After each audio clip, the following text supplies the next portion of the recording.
way out in the middle of nowhere. You don't have to go in the mountains or the jungle, places like that. Like even on the reservation where I come from, Cheyenne River Sioux reservation, it's a big reservation, and so there are locations where the only way to get there is either you walk or you go by horse. It's way out in the middle of nowhere. And when you ride out in that direction, it's like it's strange, yeah. Because there's no civilization whatsoever. It's just way out in the middle of the prairie, and there's no farmers out there. There's nobody running cattle or anything like that. It's just way out in the middle of nowhere. And on Cheyenne River Sioux Reservation in the southwestern part of the reservation, there's a location like that. And where, in this area, there's also a giant rattlesnake den, yeah. And there's a hole, like a snake hole, some snakes, they make snake holes and they go underground. There's this snake hole at this location that's about it's about 1.5 meters to 2 meters tall. Just think about that. It's 1.5 meters to 2 meters tall. That's estimated that'd be like about 4 to 6 feet tall. And why would a snake hole need to be that big?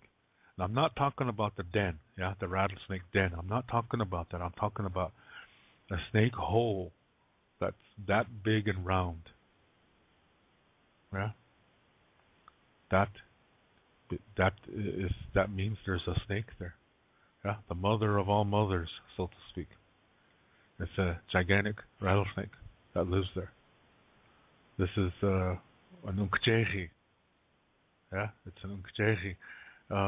These are in Lakota Star Knowledge stories. These are creatures that were created by a woman who lives in the water, and she was put there basically against her will, but she didn't do anything wrong. At that time, this happened. The Earth was like a big sister to her, but then the Earth was very young and not wise whatsoever. And in those days, the stories say that the Earth was quite temperamental, and she always changed her mind. She was always demanding, and even if she got what she wanted, she complained about it. She always found fault with everything. Yeah. So this shows you that she's kind of like an infant. Yeah, she's developing. And it was during that time period that she got jealous of this lady and put her in the water. And so from that time period, this woman, she doesn't have that kind of power that the Earth does. So she has to stay there. She's stuck there. So for many years, she spited the Earth, and then she created creatures that could live on the Earth and also could live in the water.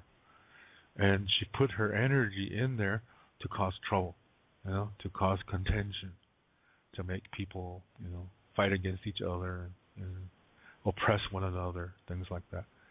And then these creatures would eat them after that. Yeah. So whether you want to take that story as literal or symbolical, there's a lot of evidence in Lakota stories that shows that this is not symbolical. Yeah. Unkcegi were created to cause contention for people, for humans specifically. Excuse me, sorry about that. And like I said, on Cheyenne River Sioux Reservation in the southwest area, there is a location where there is a rattlesnake den there that that and beside, inside that den, there's a snake hole that's about 4 to 6 feet high and round, yeah, high and wide. It's a circular cave, and people believe that there's a giant one living there. That's Unkcegi. Yeah, when it's something like that, it's Unkcegi. And when you go to that area, you feel a weird energy. Yeah, even if you don't know what's out there, and let's say you didn't even know this thing was there. Yeah, when you get there, it's like I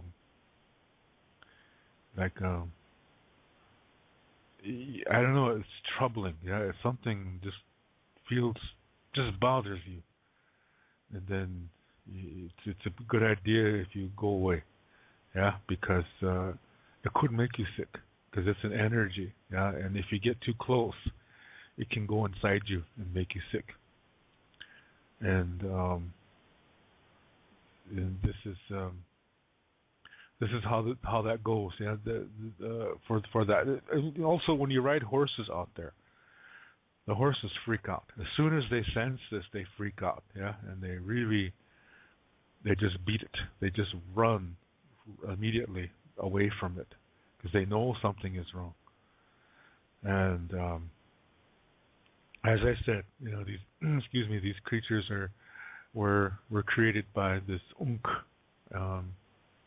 this lady who lives in the water, and she was thrown there. Kind of, she didn't even do anything wrong, but she was thrown there and told to stay there by the earth, because at that time the earth had more power, and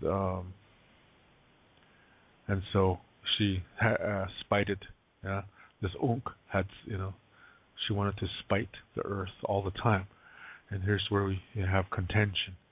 And so when she creates these things, she puts her contentious energy inside of them, and so when they come onto earth, that's what they do to us. Yeah, they cause a lot of trouble for us, and these beings are called Unkcegi. I forgot. Let me say that right. These beings are called Unkcegi, and they're all kinds of shapes. They're all kinds of sizes, even to the point of being microscopic. So we have a word for a microorganism. Isn't that interesting? Makes you wonder. Yeah, we knew about them, that they're in the water, and they can make you sick. They can even kill you, and you can't see them. So how are you supposed to know? Yeah. A key ingredient here would be a turtle. Yeah, there's a really old Star Knowledge story that talks about a fantastic, amazing thing that a little turtle did in defeating these Unkcegi that are so small that you can't see. Yeah. So they always say, when you're out in the country and you see some water out there, look to see if there's a turtle around. Yeah, because if there is, then it's a good idea. I mean, it's a good clue that the water's good, that it's safe to drink. That's all I'm gonna say. Yeah, she has a power. The turtle has the power of the thunder. Yeah, the turtle has an alliance established with Wakantanka. Therefore, the turtle has this cleansing power. That's why the turtle is a very, very powerful animal in Lakota in Lakota symbolism. Yeah, the turtle is a very, very powerful creature. So, It's interesting. Yeah, it's an interesting story. I think because it teaches a lot of different things here, and it is true. Yeah, that wherever you see a turtle, I mean, if you see water someplace, and as long as there's a turtle there, the water's good. Yeah, so that shows you their power. So these Unkcegi have no power against a turtle because see the Unkcegi they can go on the land and cause trouble. Then Wakina comes to drive them away and to try to destroy them. But all they have to do is go in the water because she can't go there. Yeah, Wakina cannot go in the water. She's electricity. You know that's she can't. So therefore, um, a lot of these Unkcegi they can get away with something. Yeah, they can come on the land and really mess up a village and then take off and hide in the water again. With Wakino can't do anything as long as they're in the water. But this turtle can. Yeah? The turtle can live in the water, it can live on land. Yeah? That's really interesting. I think that animal that a lot of people think is ugly and too slow and it's they don't realize that this is a very very powerful being in our culture, in Lakota culture, and a lot of the beliefs that are concerning this turtle are scientific fact today. Yeah. How did we know that? Yeah. How did we know that? Well, it's in the stories. Yeah, it's in the Lakota Star Knowledge stories. The Star Knowledge stories talk about how things were at that time period, at the beginning, and it's just amazing what they, what what it says about certain things, and none of it talks about a god or a Satan. Yeah? None of the Star Knowledge stories talk about a god or a Satan. It doesn't talk about a heaven. It doesn't talk about a hell. It talks about living, yeah, learning from difficulty, enjoying blessings, and even difficulty will bring blessings as long as you learn from it and make the best of it. Yeah, then blessings will come. So, when you live this way, this is all about living in peace with yourself, and then being in balance with nature, learning from nature as well. So that's what it's founded upon, and then the ideas like reality begins within, which is something I said earlier, I think in the show, or maybe I didn't, but that's a very basic Lakota belief: is that reality begins within. So it only makes sense, yeah, that before you can be at peace with everything around you, before you can love somebody, you have to have peace inside of yourself, and you have to love yourself. And you have to know that it's important to give, and it's also important to receive, and that your weaknesses are just as important as your strengths. Because if you didn't have weaknesses, you would become overconfident, and overconfidence clouds your rationalization.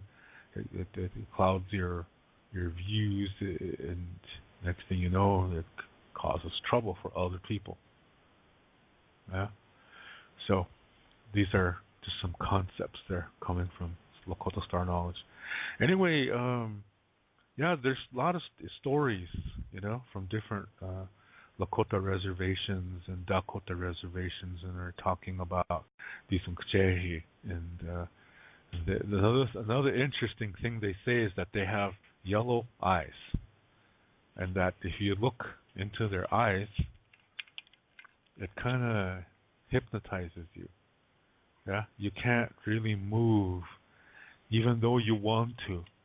Yeah, your body is like enchanted or something. It cannot move, and the reason why is because when you see an Unkcegi and make eye contact with it, and you see the yellow that does something to your physical body, and energy came from its eyes and went inside your eyes, and then it's going throughout your body, and it's paralyzing you. Because some of these Unkcegi move really slow. So when they need to hypnotize you so you won't move, and then they slowly come to you and devour you. Yeah, see, that's wicked, isn't it? But there's stories like that. Yeah. There's a good book called Walking in the Sacred Manner.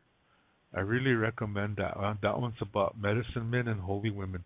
It's a really interesting book. It's Lakota spirituality, and it tells some of these stories in there, these Unkcegi stories, yeah, about what happened to certain people that were almost eaten by one, and you know they had to do certain ceremonies to get all that energy out of them when they made eye contact with it.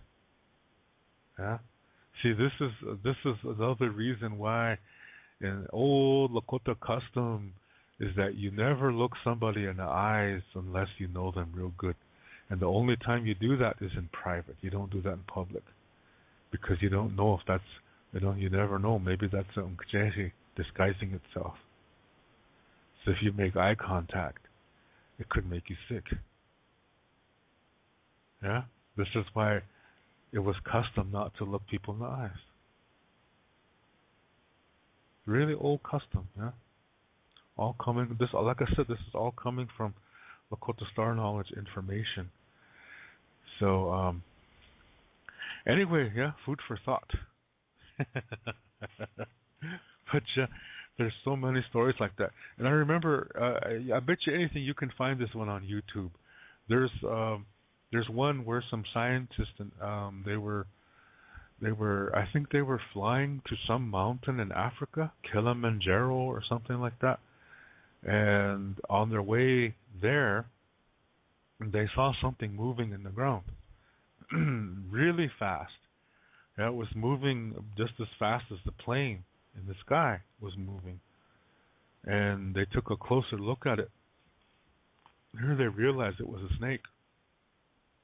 It was a giant snake. Yeah, it was about a foot high and really long. A foot,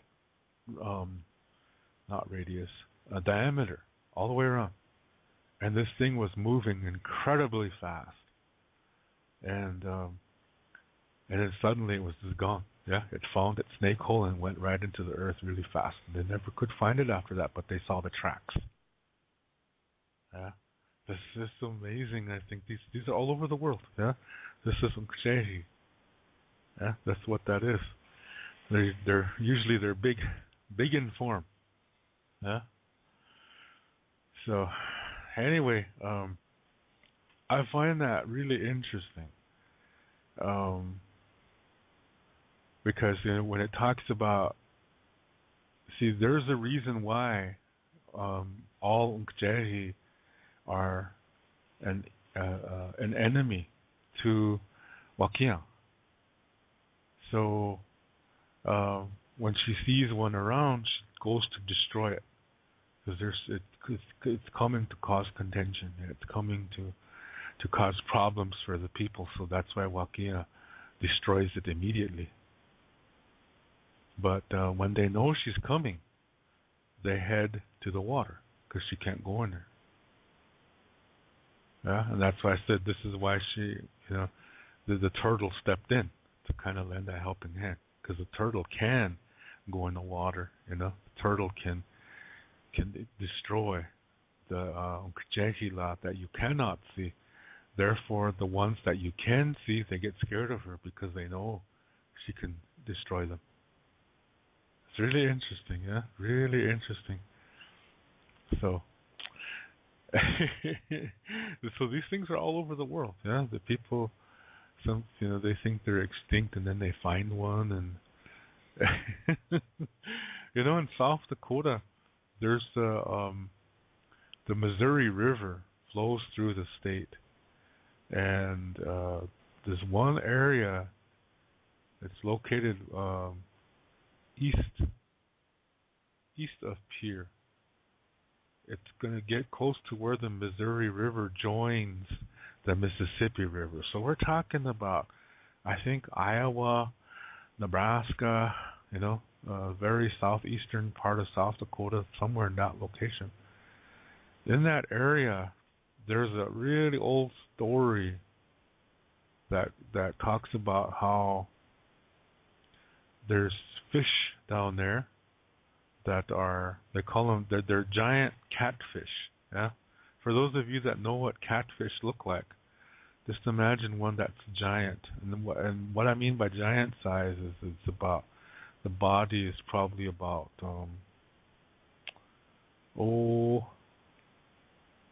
about 4 to 5 meters long. That's about 15 feet long. Yeah, and it's really big. These are giant catfish, and they live way at the bottom of this river. It's really deep there. Yeah, and it's so deep that the sunlight can't even get down there. That's how dark it is. But in the 1960s, some divers went down there, and to take pictures. Evidently, they had the technology back then to do that. So they went down there with an underwater camera, and then they spotted them, these giant fish, and they started to videotape it. And this videotape is in the archives in the South Dakota State Library. Yeah, the only place you can see it is you got to go to the library. You have to have a library card, to check books out there, and you have to make a request to be able to watch that video or not. But these are not video. See these pictures, and these, like I said, it's like catfish, but they're giant. They're huge, and they're still living down there. And scientists thought they went extinct, but you see, some of them just went into hiding.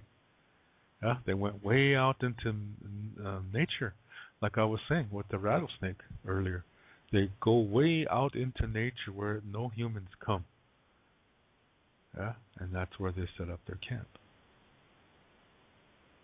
Yeah, it's really interesting. Yes, Matilda, there is evidence. Yeah. You just have to find it, but it is there.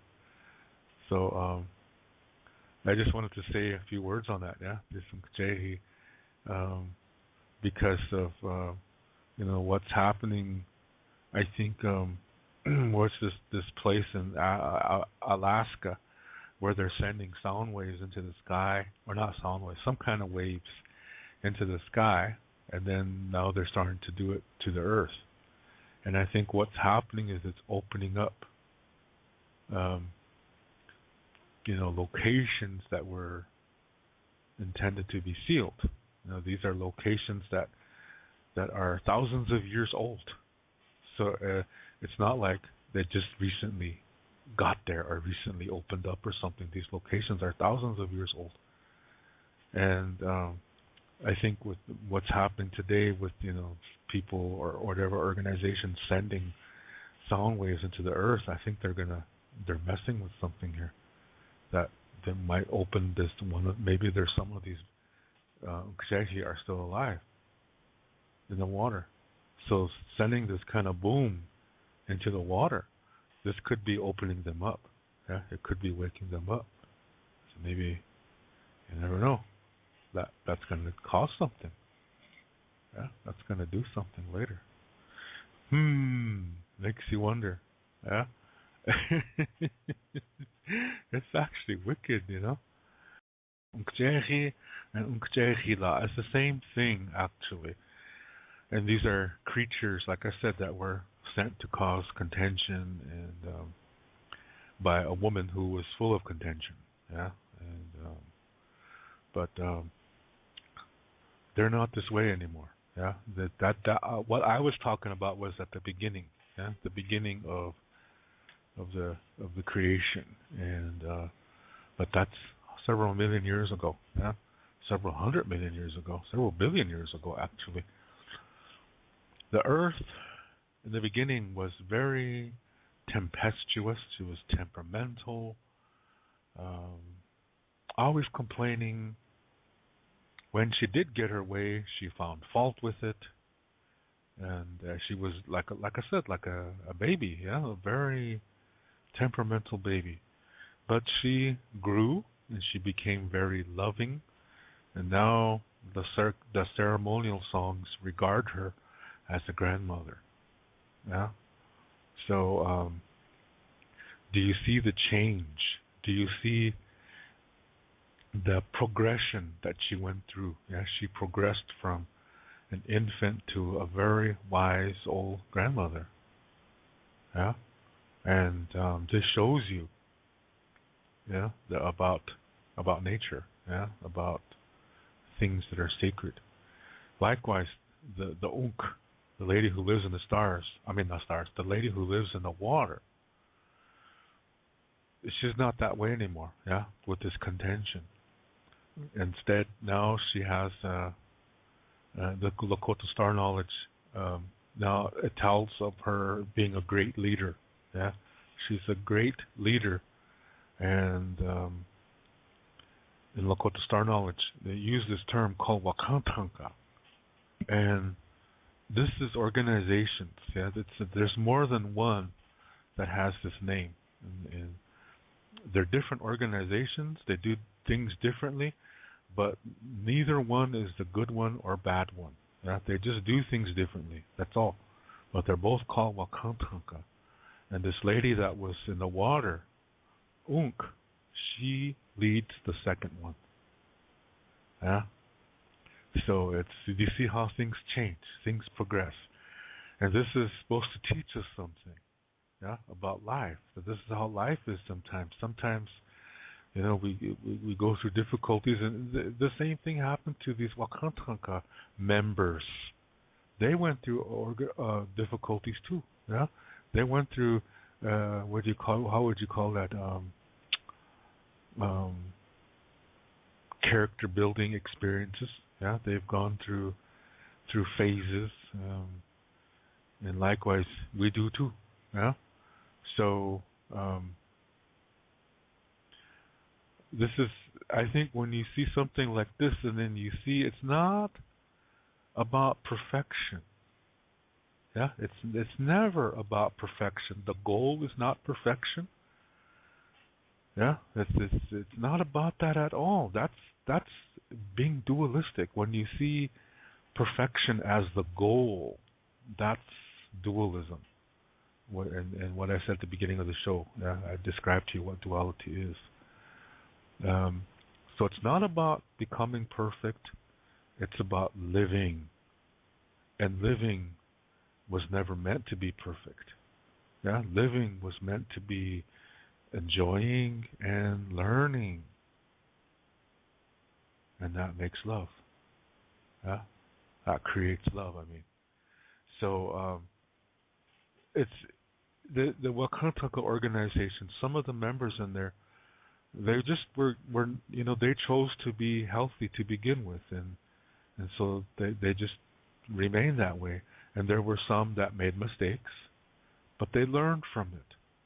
Yeah, they learned from it, and they were able to. Hang on, I gotta readjust my chair. I think I gotta get a new chair again. Gosh darn it! It keeps making noises. I apologize for that. Some of the Wakantanka members from both organizations, they started out, making mistakes, but they learned from them. Yeah, they learned how to make the best of the situation, and that helps them to become wise because they learn. See, this is where we get that information from. That when you learn from a difficulty and make the best of it, the emotions that come with that experience are going to leave, and that's going to be replaced with peace, knowledge, and wisdom. These are blessings. See how that works? It's wonderful. So we learned that because the Wakantanka in the beginning, that's what they went through too. Yeah. So when you see it like that, it's beautiful. I think it's beautiful, and you can really identify with them because they know what you're going through because they went through it already. So they are there to hear you, and this is why we have our songs. Yeah. Look to the west. The grandfather there is is looking at you. Yeah, he wants to help you. You know, sing to him, pray to him, cry to him. He wants to help you. See, there's songs like that. They're really beautiful. They want to because they know what you're going through. Yeah, whether it's a difficulty or a celebration, it all leads to blessing. As long as you learn from it, as long as you make the best out of it. Yeah, that's the way it can be. So it's up to you. Yeah, how do you want to do that? Yeah. What I was saying earlier, kind of want to just just to make a couple comments on that. Um, there is an organization, and I mentioned this just lightly earlier, and I'm trying to remember the name. That is,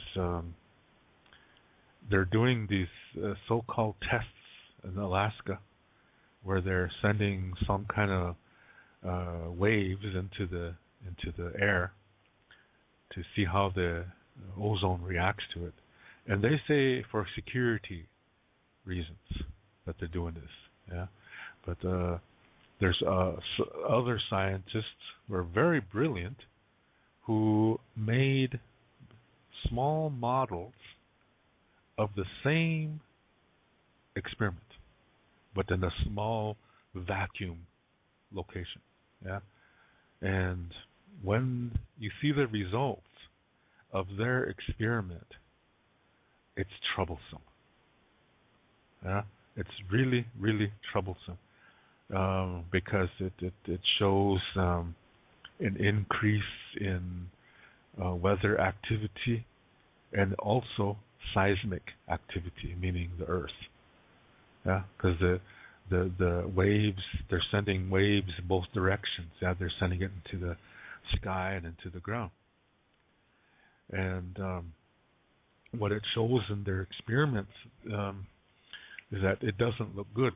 Yeah, it doesn't look good because it's affecting the weather in ways that are kind of going to lead to catastrophic events, and also that the Earth is going to be doing something too. So they've been doing these experiments for several years now, and a lot of people who are in the conspiracy vein of thinking, they say that those experiments are what caused that tsunami back in, when was that, 2006 was it? That killed thousands of people, and also that's responsible for the tsunami that raised hell in Japan. Yeah, and also for other activities too, and that this is actually what's happening concerning the weather, and not necessarily global warming. That there's things happening all over the earth. In some parts of the world, people are hearing strange noises under the earth. Yeah. In some places, the earth is just dropping. It's just dropping towards the center. Yeah, and a lot of people think that all of these are connected to this organization that's doing things in Alaska. Now, it's a military. Military is involved too. The United States military. It's a very, very secretive thing. So it makes me wonder, yeah, why if it's so scientific, why is the military necessary? Yeah, why does the military have to be involved? So it's just, I don't know, it just makes you think. Yeah, it makes you think that what they're doing could be loosening something concerning the Earth's core. It's doing something to the air. It's causing these storms to develop. They're going to develop into superstorms. And like I said, these other scientists, they duplicated the experiment, but in a very small scale, and the results were not good. Yeah. So this is looking kind of scary, and this is a time, where it's very important to start to establish peace in your life because you're going to need it. Because when you do this, you establish your sacred center where your body, your mind, and your emotions and soul connect. And then you communicate from there. And that is going to also really open a communication line directly to the earth. Yeah. Now, the reason why I'm saying this is because something like this happened before in the ancient past. Lakota Star Knowledge says that before the earth decided to cleanse herself to restore balance in nature, because man upset the balance extremely, she called everyone to safety, but the only ones that were living in the peaceful way heard her voice and they knew where to go for safety. Everybody else perished in the cleansing. Yeah? And the land was split up after that, because in the beginning there was only one continent. Now it's all split up. That's what the Lakota Star Knowledge stories say.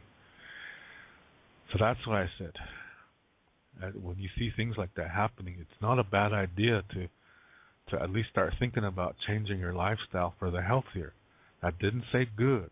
I said healthier. Yeah. So this is some food for thought. And I found that name that I said couldn't remember. It's called HAARP.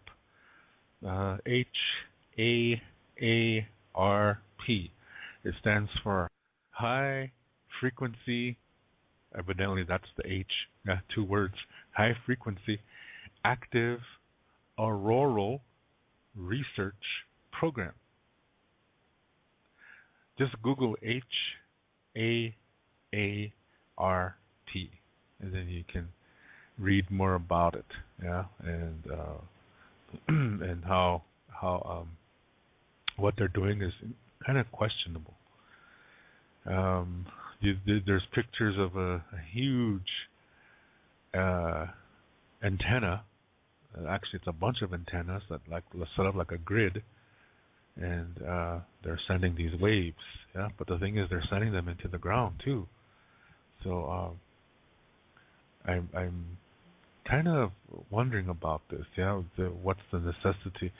And one thought I had too was that maybe they were, they want to do this so they can control the weather. This would be one hell of an economic weapon. Yeah, this would be a way to cause other countries to become dependent. Yeah, to make the weather in their areas always bad and your country always good, so that you always have produce, and then you can tell that country, yeah, hey, you want some of our food? You have to give us your diamonds. You see what I mean? And thoughts like that. That's possible. It's not impossible. So this is scary when you think of the possibilities. That I think I'll post this. Yeah, maybe I'll post this. There's a video on YouTube. It's really a good one, and it shows you this mini experiment. It's the same experiment, but just on a smaller scale, and the results were catastrophic. Yeah, so it's gonna make you think. So that's all I'm gonna post it for. Yeah, is to make you think and to see what you think about it, and what is there more to it than what they're saying? Possibly, most likely. And since when does the government ever tell the truth? Huh? That's the way I see it.